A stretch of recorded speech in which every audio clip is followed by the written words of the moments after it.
just wondering, macam pernah tak macam Ridwan macam when you are like looking at some painting ataupun tengok wayang, filem ke, macam Ridwan pernah rasa that's so poetic. Oh ada.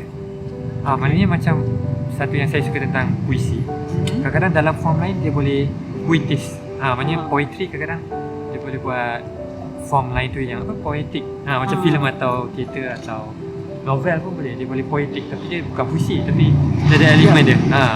Dan poetic tu bagi saya bila language tu dia ada dia punya, atau words tu dia ada dia punya, tak tahu nak kata beauty dia lah, dia macam rasa sedap atau cantik. Kadang-kadang words tu juga boleh membangkitkan emosi tanpa orang tahu apa maksudnya. So saya percaya benda tu lah. Maknanya bila saya buat work saya guna elemen tu juga. Saya suka guna perkataan yang kadang-kadang mungkin orang tak faham, tapi mungkin orang boleh agak je apa meaning dia. Mungkin orang tahu emotion apa, tapi orang tak tahu dia secara tepat apa. Kalau perkataan yang dah terlalu banyak orang guna, common words, dia orang dah ada preconceived idea tentang words tu. Contohnya macam kalau marah kan, saya marah awak, atau saya marah macam ni. Jadi dia dah ada stereotype macam mana emotion tu nak marah. Tapi kalau saya guna perkataan yang macam luar biasa sikit, tapi sebenarnya dia marah, jadi dia dapat macam orang tahu ni marah, tapi kenapa words dia lain. Jadi saya suka guna Macam tak ada preconceived idea. Ya. Okay. Sebab bagi saya emotion tak banyak sebenarnya, atau emotion banyak, tapi semua kita dah tahu dah emotion tu macam mana. Kadang-kadang emotion tu dia dah merge dengan stereotype. Macam marah mestilah. Macam ada satu tu. Jadi saya nak buat sesuatu yang tak terlalu direct, tapi kita tahu itu marah. Jadi dia at least dia macam playful sikit lah. ada consider sikit sebelum macam marah ni marah. Dia mungkin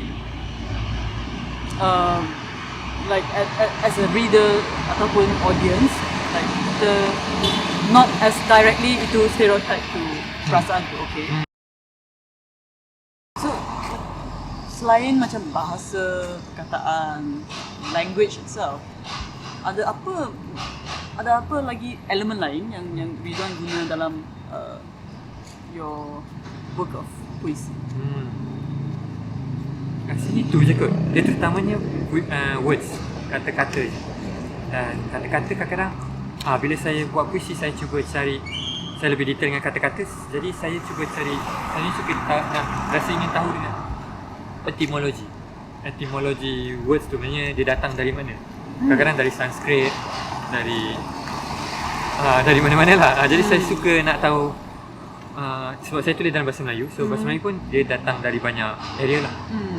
Ada yang dari Parsi, ada dari Arab, ada dari Sanskrit. Okay. Bahasa Melayu pun ada juga. So macam mana Ridwan play around with macam etymology dia? Kadang-kadang saya ada guna juga ni selalunya dalam bila saya nak letak nama karakter, saya cuba elak dari yang Arab. Okay. Kadang-kadang saya gunalah sebab bagi saya nama dalam bahasa Arab, kalau dekat dalam konteks Malaysia atau orang Melayu, dia dominan. Jadi saya suka kadang-kadang guna macam kalau nama Melayu zaman dulu, dia nama bunga, melo lah, kuntum. Jadi kadang-kadang saya cuba bermain juga dengan tu lah. Kadang-kadang saya nak bagi nama karakter, sebab etymologi atau maksud nama tu akan bagi gambaran karakter tu macam mana lebih kurang. Ridwan ada tulis lagi puisi ke? Jarang, kurang. Atau mungkin tak, sebab dia susah. Okay. Even in your macam theatre work ke? Kalau yang lain-lain mungkin boleh, tapi kalau macam dedicated untuk buat buku mungkin tak lah. Tapi kalau dalam macam media lain yang Ridwan buat, ada buat lagi lah. Saya tak adalah puisi tu, dia lebih poetik lah. Saya harap bila saya buat work lain saya, filem atau teater, saya sentiasa nak dia puitis lah, atau ada elemen, ada momen dia poetik tu. Dia macam poetik ni saya tak tahu apa sebenarnya maksudnya, tapi dia macam sense kita macam heighten.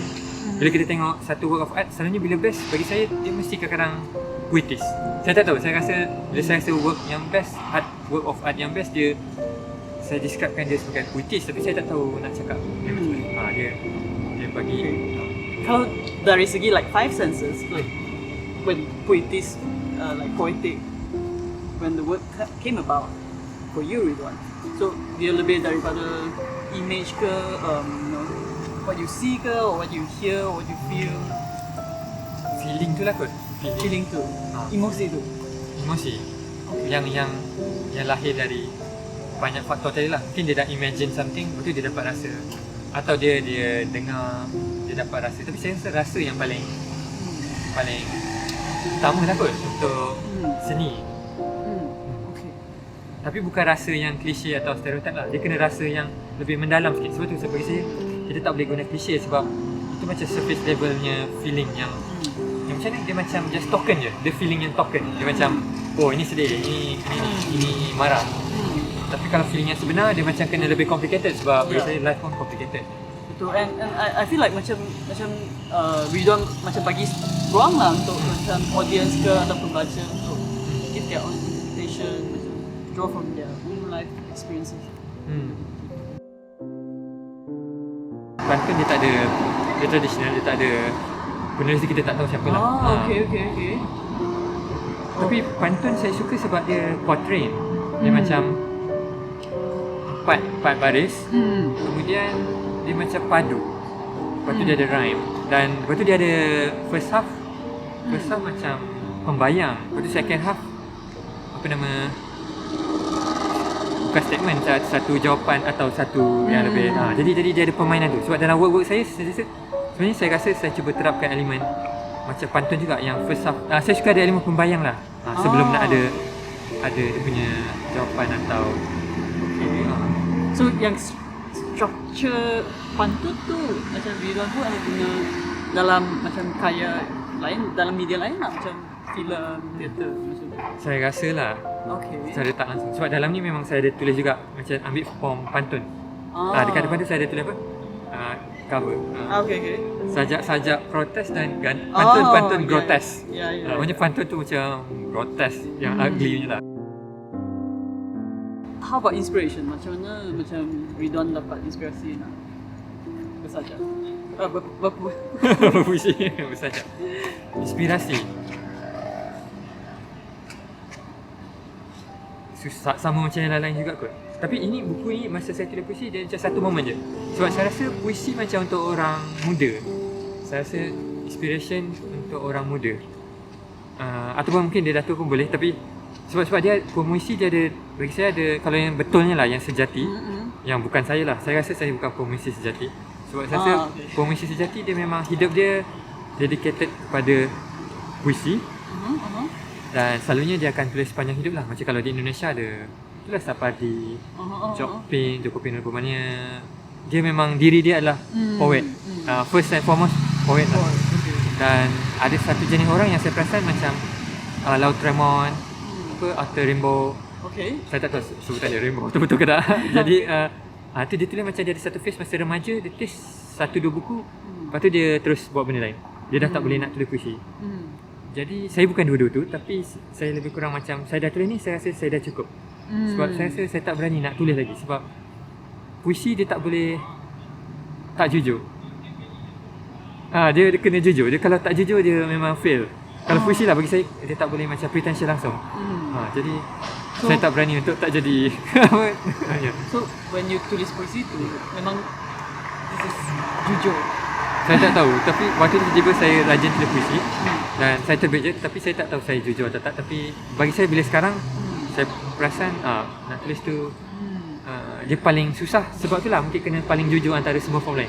Sebab kalau filem atau teater boleh je kita reka-reka atau boleh bermain-main sikit lah. Tapi kalau puisi, novel pun boleh play around dengan fakta. Kita boleh memang dalam novel sebenarnya lagi banyak tipu lagi okey.